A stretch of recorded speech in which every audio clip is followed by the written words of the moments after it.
and no one ever talks about her. Let's continue. Hi everyone, my name is Allison. What are all your names? Hi, my name is Jenny. Jenny. I'm Mara. Maura. I'm Peter. Peter, very nice to meet all of you. So can the person who initiated the family therapy session, the person who kind of felt the need for all of you to come to therapy, would that person like to tell me what brought you all here today? You brought us, Mom, so. I feel that my daughter is pulling away from me. She's Okay. coming home drunk, coming home at 3 o'clock in the morning. She's just kind of pulling away from us. And she's not talking to us, she's not eating right. Every time we express concern to her, she's not responding to us and just goes upstairs and slams the door. And we worry for Jenny. Okay, Dad, are you pretty much on the same page as Mom? I agree with her, but at the same time, he's not my actual dad.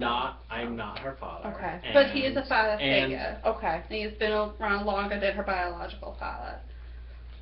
Yes, on both fronts, but at the same time, I would feel more comfortable if they had sessions together without me before we all did it as a family union.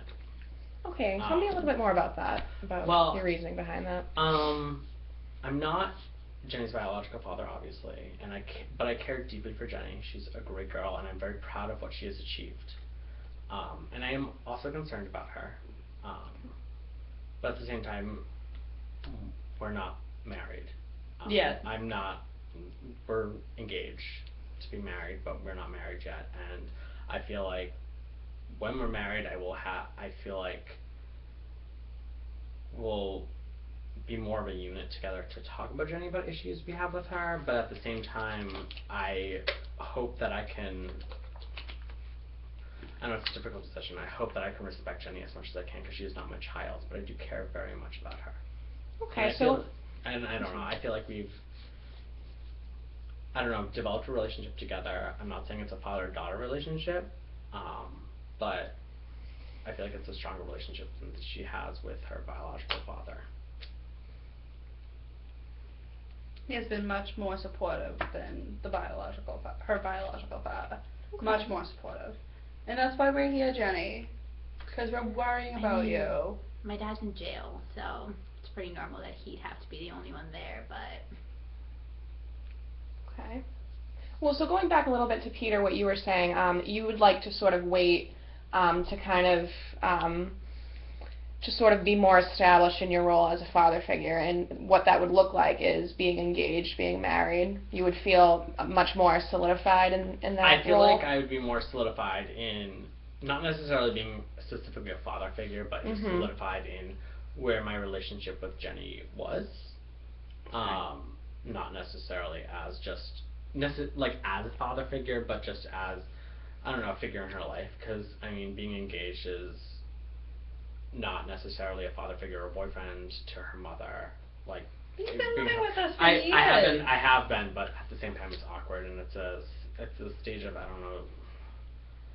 it's a stage of change. I don't know what the best word would be, and I do feel that I should defer to Maura in situations of discipline or encouragement at the same time. It's a hard thing, but I feel like this situation should be, while it is Maura's concern, I want to be involved in it, but at the same time I feel like Maura should be more of spearheading it. Well, all that. I dragged your asses here. We're here for this one. This one's coming home drunk. She's not listening to us. I know she's in school, but she's not listening. She's not taking care of herself. And we're scared. Okay, Jenny, can you speak a little bit on that? Sure. I don't mean to be rude during this session. It's just that I don't really think we need to be here. I think it's just a little bit of a waste of time. Okay. There's empty bottles in your room, Jenny. Let Jenny finish. I don't think that I come home drunk. I think that I'm a teenager and I'm kind of just doing whatever everyone else is doing. I work part-time, I go to school full-time, so it just can be stressful for me as well. I go out and party every Friday and Saturday, whatever, until late night, yeah, whatever. I still come home, I still go into my own bed, and I still get up for school in the morning or work in the morning. So I just don't understand why this is such a big deal. It's just kind of like what I'm doing. I mean, Okay. But it's not good for you. I'm 21. It's not like I'm doing it illegally or anything. It's just kind of like, in a sense of my way of releasing stress and hanging out with my friends. So I just don't even think it's this big of a deal. So therefore, I just want my own space and to be left alone and then do what I want. It's like my grades are still up. I don't understand what the big problem is. My grades are still up. I'm still making all my shifts. I'm still going to school actively. But Jenny, you're half asleep. You're half awake when you go to work.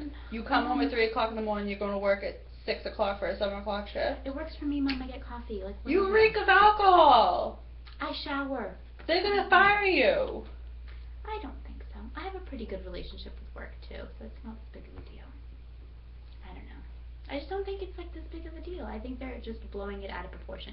And I don't have any problems with Peter. Like, we get along just fine. I mean, he's not my biological dad. My biological dad is in jail and was in and out of my life anyways. But, like, we get along fine. I mean, I see him as a father figure to an extent, but, like, then again, I have loyalty to my dad in jail, too. Like, I'm trying to do the best I can and seeing both of them as a father figure. And, I mean, she hates Dad. Yeah. Absolutely ridiculous. He's still my dad, even though he's in jail. He's a sperm donor, honey. He's my dad, Mom. He got me you, and that's the best thing. See, the way that, the fact that you talk about him like that is just absolutely ridiculous. He got me you, and that's all I needed from him. Right. That's Well, all I he's needed. still my dad, and yeah, he screwed up, but I mean, Okay. I don't know. I just feel like there's no need for the obsession. Okay. Well, so what I'm hearing is that, you know, kind of talking about your biological father a little bit, I'm seeing that there are kind of two different perceptions of what his role is. You know, Maura, you're saying that his primary role, what he was meant to do clearly, was to obviously give you your child. But you seem to, as you expressed, have kind of a sense of devotion to him still. Yeah. Can you tell me a little bit more about that, what your relationship was like with him? I mean, he was in and out of my life, I'm not gonna lie. He'd stop by for Christmas briefly and then he'd leave because some sort of fight would happen. Or like he'd send a birthday gift and then that was it. But he was still, those moments that I had with him, like, were still Special. moments with my dad. I mean, he tried. He's not the best person out there, but he tried for whatever reason. It didn't work out with them, so he can't be with me full time. But I mean, he tried. And yeah, I get he's in jail because of his multiple stupid DUIs, but I mean, people make mistakes. What am I supposed to do? Okay, now Maura, do you hear Jenny, what are you hearing right now, sort of putting aside your personal feelings about your Jenny's father, what Jenny just said, like what are you hearing from that? She gives him way too much credit. Okay. And I understand that is her father, and I understand she's always going to love him because that is her father. But I just wish she wouldn't give him so much credit. Okay. He sent her $5 on a card for her 21st birthday. $5. The girl can barely even get anything with that nowadays. I know his intentions are good, but she gives him way too much credit. Way too much credit. I mean, the man had way too many DUIs. He's in jail right now. He's spent more time in jail than he has with his daughter. That must be that's a very difficult situation for all of you to be going through. But Maura, I heard you say, which was interesting, you know, Jenny gives her father too much credit. Do you feel that Jenny gives you any credit for anything? She gives me shit. We brought her here today because we're concerned for her. Concerned for her. And yet I'm the bad parent where her father's in jail for nearly killing someone driving drunk. Okay. And I just don't understand that. Jenny, can you speak a little bit on that? Do you have any commentary? I mean, I just disagree. I don't think therapy, though, is like the answer. In her head, and Peter's head it is, but I don't think so. I think that she should just talk to me one-on-one at home. Like, I don't think this is necessary at all. So how much communication is happening at home? Is there any communication at home? Very little. No, Okay. just slamming doors. Okay. Slamming doors. Well, I'm not always, like, open to talking. I'm tired from, like, school and work and everything. Like, I just want to be left alone. I just don't always want to talk, I guess. Okay. I mean, if you ask me beforehand instead of asking me to talk like when I'm doing homework or asking me to talk at like the crack of dawn while you're having breakfast and I just want to sleep a little bit more, just find different times to But talk there's to me. never a good time. You're either going to school, you're coming back from work, you're going out, you're coming home. You're never a good time for you. And this is the only time that if we had to drag you here to get you to talk, then we had to drag you here. This is the time then. I guess they're right in that perspective. I'm not the most open, like, talking person. Mhm. Do you have any people in your life, Jenny, that you do talk to about anything that goes on? Well, Friends, my best coworkers. friends, yeah, Mhm. and I'm sort of seeing this guy who I've opened up to a lot, who has a similar case with his dad, so he understands it a little bit better. But, Okay, I just saw sort of a kind of snide facial expression there, Jenny. Who was that directed to? Was that directed to Peter or? well, just both of them, Both, because they okay. keep on not understanding this dad thing. Mhm. So Okay. he like understands it because his dad has been in some trouble too and everything. So Okay. we kind of connect on that. They don't really like him too much. Mm-mm. Well, no. No. He's not in school, dropped out of high school. I mean, I guess he's He's working in at Stop and Shop construction. with Jenny. And All part-time. But then construction worker, part-time. Mhm. She can do better. So your expectations for her are Yeah. pretty high. She's going to school. I am Mhm. proud of her for going to school and getting herself to school. Emmanuel is not an easy college to get into. It's No. not. She's going to Emmanuel. It's not. She's not getting an associate's degree, which I mean, more got an associate's degree, and I'm proud of her for that. I mean, I never got any schooling after high school, but like she's going to a private college, which is extremely impressive. And I mean, we live in Boston, and education's important, and I don't have that. I'm not gonna have the same opportunities as Jenny. And I mean, I have a contracting job like her boyfriend does, but I went to high school still. I have more options than he does. He's not applying himself. I agree with Jenny on many things. I feel like we've had a good relationship on that. We agree on a lot of things, but the boyfriend. Yeah. Our main thing is your boyfriend. I feel like that. That's Yeah, he's the honestly reason coming why from you're out me. at 3 o'clock. That's why we have issues. But like on everything else, me and Jenny get along fine. I mean, if it was a different time and we were different ages, we would be friends. We would be in each other's friends group. But I don't like Jenny's boyfriend. No. She knows that. She didn't get like this until she started dating him. Okay. She went to school, she went to work, she wasn't coming home smelling like booze or whatever. But as soon as she started dating him, she started falling apart. She's not talking to us, drinking, not eating. The eating thing always comes up for no reason. Like, Because you don't eat. The eating thing just makes no sense. You don't eat. I'm not with you 24/7. You don't see when I eat. You don't eat. The eating thing is just another thing. Like I can't with any of them. I will buy whatever she wants. The health stuff, whatever she wants. She won't eat it. I do eat. I eat at school. I eat at work. I eat a little bit at home, and they thank God I don't eat. Okay. And did you notice like a drastic weight loss or anything? She or did get thinner. Okay. She did start getting thinner. She's spending more money on other things, but she's not eating. She's Okay. not eating. We would make her favorite dishes, wouldn't want any bit of it. Because it would be too much, or she said she I eat was it in already... portion. Huh? I eat it in portion. But it's like this little. Yeah, and then I eat the rest of it like every few hours or so. But like, if I make you a home-cooked meal of your favorite food, you don't even sit down with us. Well, that's a separate topic. I mean, but I do eat. I think I eat just fine. Okay. An apple a day is not gonna like fill you. To wonder between not sleeping and then not eating, no wonder you're always so tired. Okay.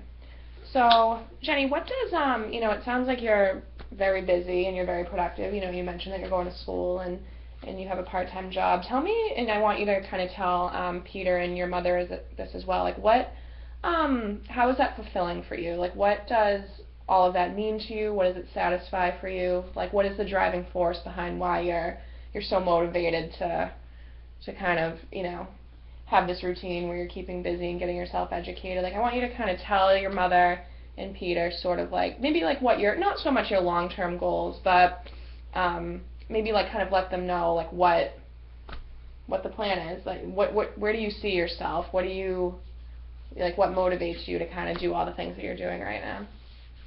Well, so I'm going to Emmanuel hopefully to be a teacher.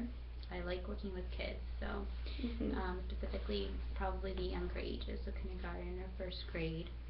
And I don't know, this part-time job, I guess, just has to do with having some money of my own, so I don't always have to take money from them and everything and save up a little bit. So that's just right now. I have to finish my bachelor's, potentially maybe look into an internship and then master's program into teaching. The job is just part-time until I'm done with school and find something better.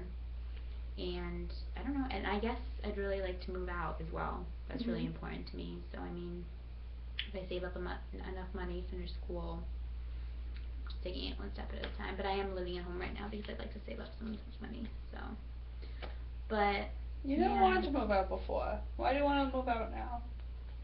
Cause she's 21. I understand that. She didn't want to move out before. I moved out right when I was 18, and I understand being. But now all of a sudden she wants to move out? She's 21. She wants to. All of a sudden, where did this come from? I've always wanted to move out. I need to find my own independence. I can't just be living under your roof for the rest of my life. I mean. But why all of a sudden do you want to move out? I've always wanted to move out. I just haven't saved enough money yet. You never said anything. I think it would actually help the relationship if I moved out, because it's just relationship with too much. Who? Us or with the boyfriend? With both of you. You're not moving into a house with him. I mean, potentially I could. You just started dating him. Doesn't matter. By the time I move out, I could if be she in a moves out and permanent she moves in with relationship some, like, I don't know, college friends who, like, they get an apartment off campus, that's great. I think that's great. I mean, she's been living at home for the entire time. It's different if she moves in with a bunch of girlfriends, but if she moves in with the boyfriend that's been fucking her up so much, why should we let that happen? Because she's gonna wither away. I think she'll be fine. I don't think you're giving her enough credit. I think she'll just if she gets.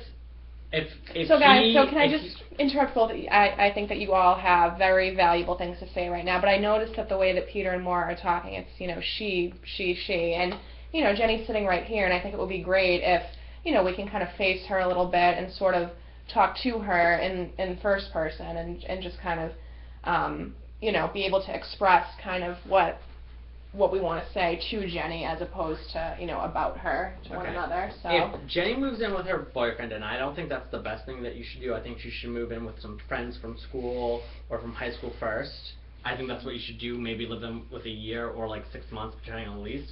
But if you do move in with your boyfriend and it falls through, it's not like we're going to not let you move back in the house if the lease falls through. You and always leases, can come home. Yeah, you can always come home. And I think there's nothing bad about that. I mean, yes, you'll lose money, and it's sad, but she's 21. She's gonna make mistakes. We all made mistakes when we were 21. It's different than getting a bad tattoo than moving in with a boyfriend that's been causing her to drink more, at least eat less, and not even sleep. So Maura, what I'm hearing, I'm gonna sort of stop you right there just for 1 minute. I'm hearing a little bit of speculation. So I know that we brought up some concerns about the drinking, the eating habits, but then once, you know, Jenny's boyfriend or the man that she's seeing was introduced, now sort of all of the problems are kind of being put back on him. Okay. Until he started coming around. It has nothing to do with it. Okay. Then why all of a sudden are you doing this? You want to move out? You started drinking more? You started eating less? I'm drinking more because it's college, Mom. It's what we do. I don't know how else to like explain it. It's not him. Everyone just keeps blaming him, and I don't think you're both understanding. The more you blame him, the more I'm just gonna want to give him a chance. I don't blame him. Doing this. I don't blame him, and I don't think Jenny's do. I don't think that Jenny's doing anything necessarily wrong, but at the same time, I don't know.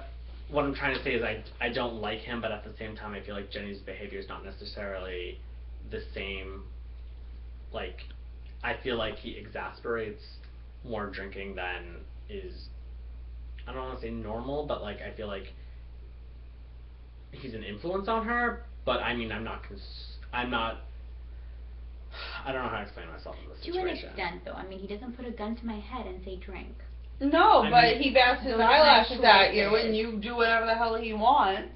Okay, again, I'm hearing more just, you know, a little bit, some speculation still. Like, I understand that there's a lot going on right now that is sort of, you know, there's some implications that maybe, you know, Jenny's boyfriend has something to do with her change in behavior. But I think that we'll kind of let that play out as we kind of talk more, and we'll sort of give Jenny the opportunity to kind of speak on that.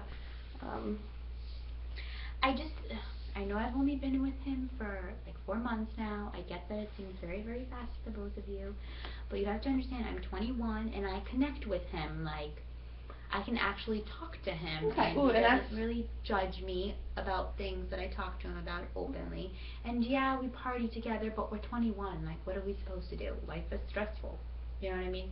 So, like, I connect with him. So as far as I'm concerned, I like him. Might even be falling in love with him, and I connect with him and can talk to him.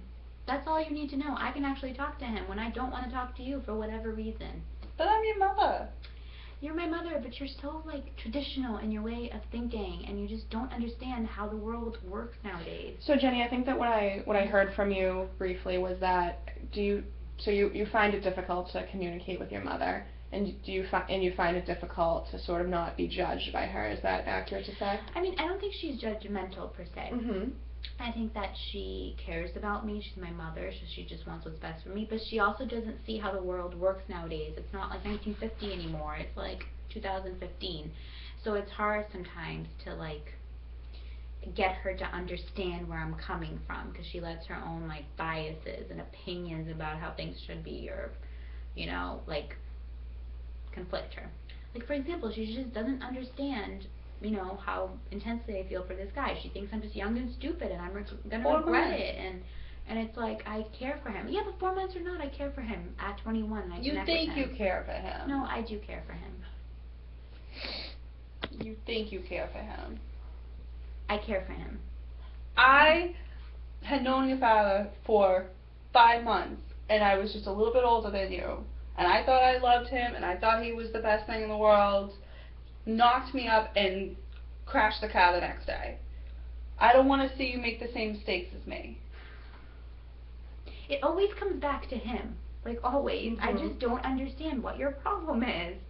So Jenny, what it sounds like, so what I'm hearing from your mom. What's back to him? So what I'm hearing from your mom is that, you know, she has faced kind of some similar, you know, challenges of kind of being in a relationship, you know, and like you said, 4 months and isn't a long time, but you did mention that you do care about him, and I that's do, very absolutely, much. and you know, but I think that what your mother is saying is that she has kind of been in the same situation that you've been in, and she kind of felt like some of those choices that she made kind of resulted in some, you know, kind of long-term complications.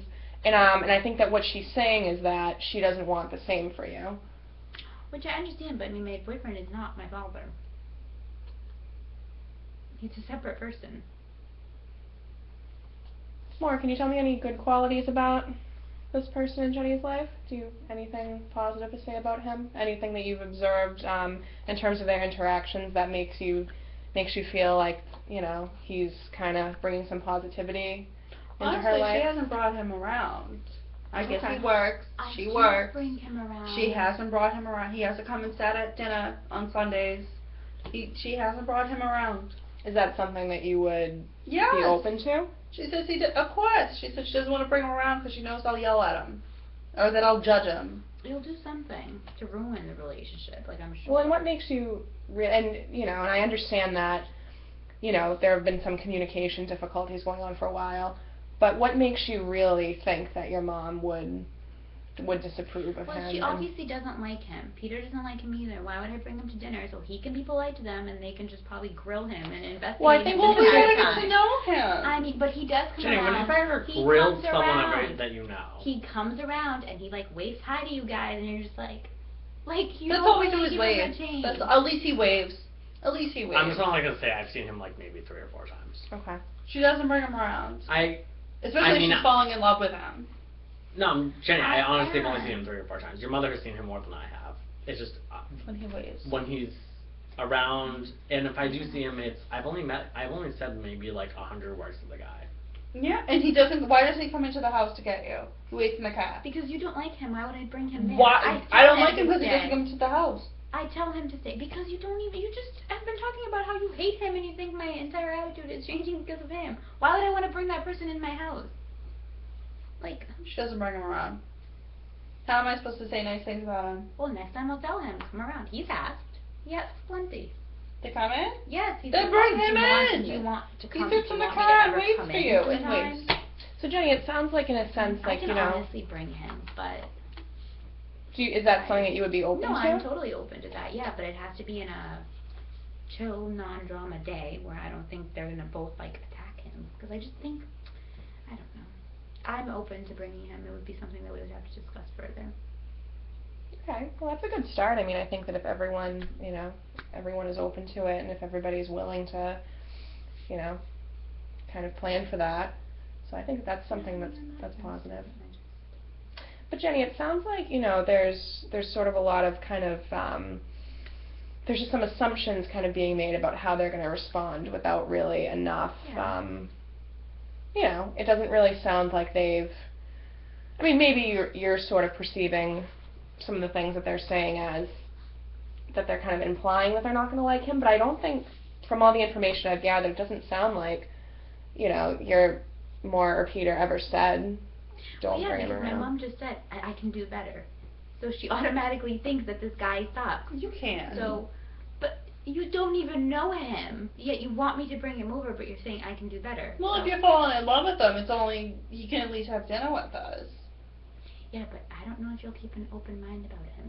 You're just gonna immediately be narrow-minded as per usual. And like, all I know is that you started pulling away from us when he started showing up. I'm sorry, I'm just gonna do that now. It just, when she started pulling away from us, started coming home all fucked up, that's when he started coming around. It's the same time. So what am I supposed to do? Well, Jenny, I how can have you bring put him around. I really can. It's not this big of a deal. If it's gonna make them feel better and more. Well, Jenny, would it make you? Well, I think the question is, and I understand that, what you just said kind of implies that you want to please and satisfy your mother and Peter, but at the same time, would that satisfy you? Would you get something out of that? Yeah, I mean, I would like them to like him. It's not that I don't. It's just I don't know if they're open to like really getting to know him when there's already these preconceptions about him and how he affects me and influences me. So, but I mean, if they're open to getting to know him, then yeah, we can set up like dinner or lunch or something, and I'll bring him over. I just don't want him to feel like you're investigating him or you're being rude to him, or that's the only thing I ask. But other than that, he's polite. I can bring him around. And if that's going to make you feel both better, then it's not his influence. Well, we need to know who you're hanging out with. Yeah, I agree. I mean, and why are you coming home at 3 o'clock in the morning? I will bring him around. That's about all I'm promising at this point. I'm not going to stop coming home at 3 a.m. Like, I'm 21. If I don't do it now, when am I going to do it? Honey, be young. Have fun with your friends. But don't be staying out late because of a boy. I'm not staying out late because of him. I'm staying out to party, like in general. Because of him. I mean, that's exactly the reason. I don't want to bring him around. Okay, so instead, I think that we'll sort of move away from the boyfriend for a little bit, because I think that the driving force behind some of the hostility around him is kind of a lack of communication. I mean, what I'm seeing right now is a lot of sort of right. I'm seeing kind of a lot of back and forth talk, and a lot of it does have substance, and a lot of it is important. But I think that a lot of these feelings of animosity and kind of these these sort of misconstrued views about how each of you are feeling about the situation, I honestly think that those are really coming from kind of a lack of communication, and not just verbal communication. I think that there's just been a lack of even just associating with one another, being in the same room with one another. I think there are a lot of ways that we can communicate without necessarily having to kind of converse and have conversations. So I think that that's one of the goals, I think, for when you if you all choose to come back next time, I think that communication is definitely something that needs to, you know, be improved a little bit. Do you all feel that way? We're gonna be coming back until she gets her shit together. We will be coming back. Okay. So I think that is honestly going to come from an increase in the quality of your communication. I mean, as a therapist, I'm not going to be able to, you know, stop Jenny from, you know, engaging in, you know, going out partying. I'm not going to be able to stop Jenny from coming home at 3 o'clock in the morning. But I think that what I can do is sort of provide you all with the skills and with the tools to be able to have really meaningful conversations with one another that are going to kind of get you to a much better place. So, how does that all sound to you? Do you feel as though communication would be something that, better communication would be something that would improve the relationship? Or more, are you simply just looking for kind of a fix and... Well, I would like her not to slam the door when I'm trying to ask her how her day was. Well, Jenny, what can you do instead of slamming the door when you're upset? Can you think of an alternative thing that has worked in the past for you? So I can close it. I don't know, politely. But why don't you tell me how your day is? I'm just tired. I honestly am just tired. When I come in and they're like, hey, how was your day? Tell us something you did. I'm tired. I'm literally just I'm either tired from work or just tired from school or annoyed from like a coworker or a problem or this or that. I just don't want to talk. I really don't. It's nothing personal towards them, and it's nothing that's wrong with me because I still talk to my problems to other people. So like, I'm just tired. But I mean, I guess I could, instead of slamming the door, be like, it was good. I just kind of want some time to myself. But I'll talk to you guys later. I'm just gonna go take a nap. Close. And more, would that be satisfying for you? To an extent, she wants to talk and talk and talk. Well, you're never around. And you're tired because you're out till 3, 4 o'clock in the morning with that boy. So if she could not slam the door, that is a stat. That is a stat that she could not slam the door. But I would like her to, you know, actually have a conversation with me. We used to be very close. Mom, things change. But you're always going to be my kid. I'm growing up. Yeah, but I'm growing up. I need to have my own independence. I can't depend on you for everything. But you're still always going to be my kid. I understand, and when I need to talk to you, now I know that you're so concerned, I'll come to you. On my own terms, not when you want to talk to me. So what would make you, Jenny, want to, and when you say on your own terms, what would... When I'm not like tired, I guess, or when I'm not aggravated, or when my emotions aren't up because I'm pissed about something. But I'm wondering if, you know, your mother would like to hear when you're aggravated. I mean, it doesn't need to be, you know, I'm sure that it wouldn't need to be kind of a long, drawn-out kind of explanation about what got you upset. Yeah, but she just, like, wants details, and I don't have, like, the patience to give them to her, and it's just, sometimes I just don't want to talk about it. Okay, like, understand, Mom, it's not you, it's that I just want my own space and time. It's really nothing to do with you or our communication.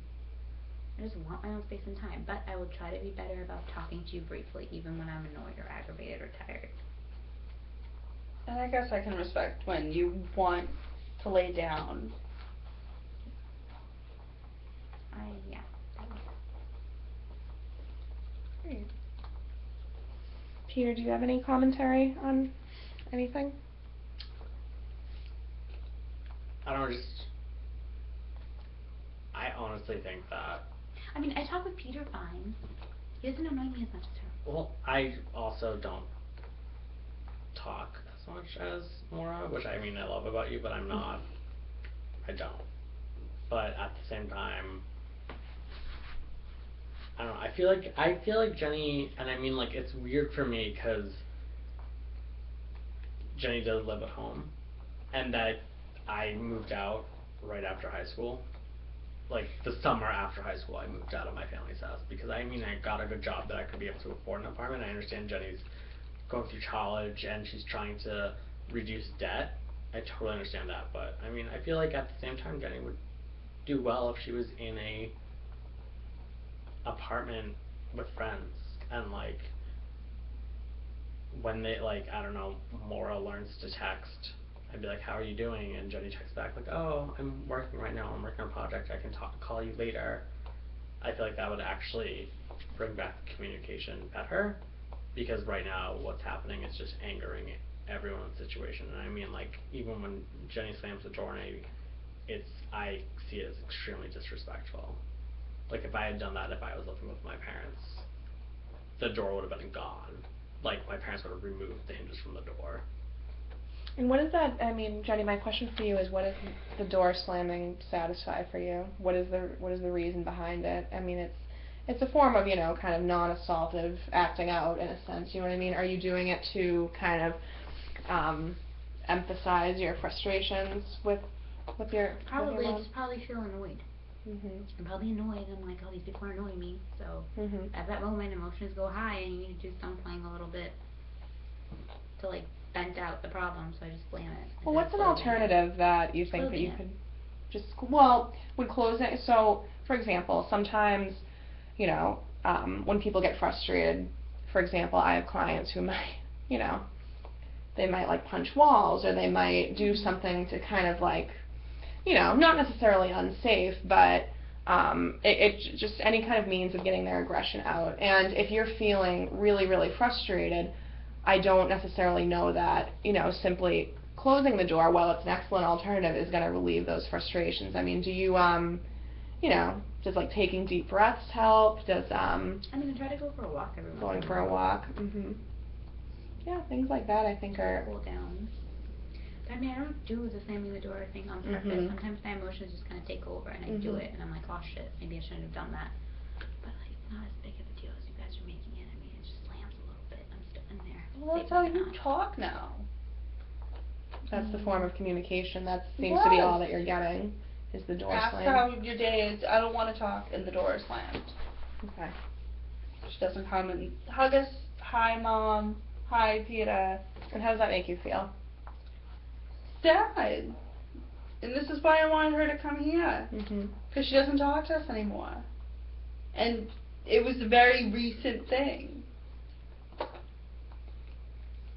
So my question for all of you, if you can all answer one at a time, if, you know, you went to bed tonight and a miracle happened in which all of a sudden every kind of problem, every sort of bump in the road was completely eliminated, and you woke up the next morning and everything was just completely fine, and you didn't really have any of these problems anymore. I just kind of want to know what that scenario would look like.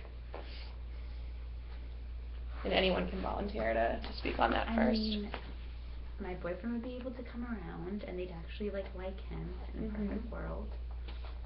I'd be out of the house and in my own apartment, and therefore I feel like communication with them would be less suffocating and more like open, and also it encouraged me to want to talk to them as opposed to just be like, oh, you're annoying me, stay away from me. I'd have a good job, I'd have graduated school, wouldn't be at my crappy part-time job anymore, be happy with my boyfriend, living with him, and I'd have good communication with them, but there wouldn't be slamming doors. And I'd feel like I can actually go talk to them, and they're also happy with my behavior instead of feeling sad that I won't talk to them. It's just, the moment gets caught up, and it just, when I don't want to talk, I don't want to talk, and I just don't like to be pushed. I think that's what's going on now. I just feel pushed. So that would be my ideal world. Okay, what about you, Maura? She would be in her bed before 12. She wouldn't be out till God knows how long. She would come home and actually smile and be willing to talk to us again. And I mean, if the boyfriend comes around, we get to know him, maybe he's in this picture. But right now, where I do not know him, and all I know is that she starts drinking around him, that he would not be in this picture right now. He would not be in there. And what about you, Peter? It would be, if Jane is graduated, she has a good job, and she would hopefully be moved out because she'd be self-sufficient. She'd be dating someone, I'm not saying it's the same person, but someone who has at least their GED, because that's my issue with him, is that he doesn't have he dropped out when he was 16. That, and not necessarily they're living with each other, but I don't know, she's self-sufficient and she's proud of what she does and who she is, and she comes around. I'm not necessarily saying all the time, but at least once a week. And she's openly communicating with her mother. Not necessarily, it doesn't have to be me, but I mean, she'll just make her mother happy, and she's at least texting her once a day. Or she's still at home. That would be nice. I don't think Jenny would be happiest at home. I don't think she would. I mean, be. they don't even agree on what I should be doing. But at the same time, I feel like Which Maury's opinion matters more than mine does. Well, you're involved. But her opinion matters more than mine does, and So I Jenny, try to defer to her. Okay. Well, so Jenny, based on their responses, and those were all some excellent responses. How realistic would you say that some of those expectations are that Peter and your mother just said? So, what are some things that you think that you can do to kind of meet some of those sort of desires in the most realistic way possible? Well, I can text, definitely. Mm-hmm. I mean, I can communicate more, I guess, and try to be nice about it and not slam the door and try to take control of my anger when it gets a little out of control. I think they're all realistic expectations. Mm-hmm. I just think it's going to take some time because I'm not going to just talk to you all the time. I'm going to still want my space. I'm not going to just... But I mean, little by little, I guess we can work at it. And I more... think they're all realistic expectations, in my point of view. But I do think that Peter is more correct to say I should move out. I don't think, Mom, that staying at the house is helping the matter. I don't want you to move out because I don't want you in the house. No, I understand. But I think you'll be so much happier doing that. I would love to you to live around, space but is needed and me getting my own independence is needed. And I'd love for her to move in a place that's close. Yeah, I don't want her to move to JP or something like that down on the South Shore. I want her to be near us. Yeah, I don't know. Maura, how do you feel about all of that? I understand she wants to move out now, but this is still such a recent thing. But I want her to focus on school. I didn't even want her to get a part-time job. I was willing to support her. I understand why she wants the part-time job, and she's doing good with the school and working and balance and all that. But I want her to save her money. I want her to be young and carefree. I don't want her to be starving in some apartment somewhere struggling to pay for rent. Well, I mean, my boyfriend is going to help with the rent, I'm sure, once I move out with him. And if she's going to move out, I want her to be with her girlfriends. I want them to be young and happy together. I agree with not with I the boyfriend. agree with her on that. Not with the boyfriend. That's just something, though, that you're not going to have, a decision 4 months on. of dating, and I don't even know what his last name is. What's his parents like? Where's he from? So maybe before our next session, I think that these are some things that, We can meet him maybe before the next maybe, session. yeah, or maybe some more information can kind of be relayed about him and his life, and maybe that'll kind of put your mom at ease a little bit. So I think that those are some really pretty positive goals that we can hopefully, try to shoot for before our next session. So how do you all feel about that? Do you feel like that those are realistic goals to try to meet bring him before our around. session? Okay. Okay, well, I'm looking forward to seeing how that goes, and I appreciate all of you being here, and I will see you next time, okay? Thank Take you. care. Thank you.